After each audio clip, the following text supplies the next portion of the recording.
Hurry Up Tomorrow is out in theaters, new film from director Trey Edward Schultz, who previously made It Comes at Night and Waves. This stars the musician known as The Weeknd, Jenna Ortega and Barry Keoghan. The Weeknd himself is also involved as a writer, producer, and he made the music.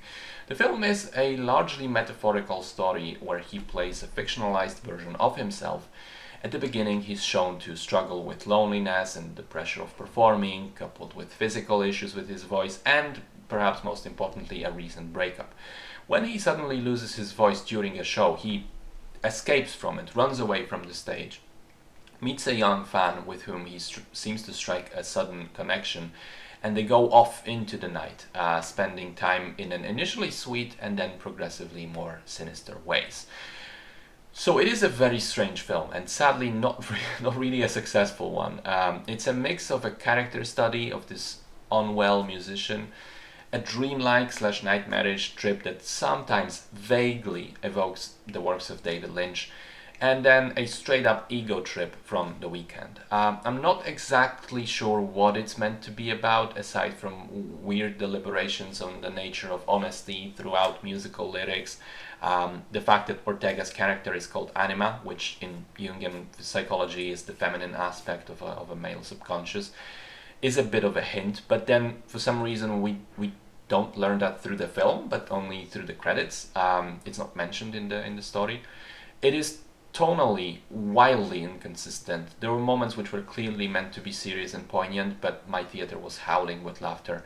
There is a bizarre scene which to me was the definition of mixed feelings, because on the one hand, Jenna Ortega is dancing to Weeknd songs in a pretty cute way, but on the other, two entire songs are being played in full, one after the other, while she is psychoanalyzing The Weeknd based on the lyrics of those songs, which is just so pretentious and insufferable. When The Weeknd himself started begging her to stop, I was like, this is the first time in the movie that I relate to you, my friend. Please stop this. I think performance-wise, Ortega and Keoghan are very good, and The Weeknd is very mediocre. He was heavily criticized previously for his acting in The Idol, which I haven't seen. Apparently he was even worse there, but he is not good in this movie either.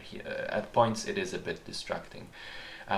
There were, to be fair, individual elements that I enjoyed about the film. As I mentioned, Keoghan is fine, Ortega is fine. I liked some of the nightmarish atmosphere. I liked some of the dreamy cinematography. I liked, which is very reminiscent of music videos in general. I liked some of the score. But unfortunately, the whole is less than the sum of its parts, and the movie as a finished thing just doesn't work for me. I'm not sure it would work for someone who is actually a big fan of The Weeknd, but maybe a little better. But it's hard to say. My personal opinion is that this was a strange, boring, and largely pointless movie.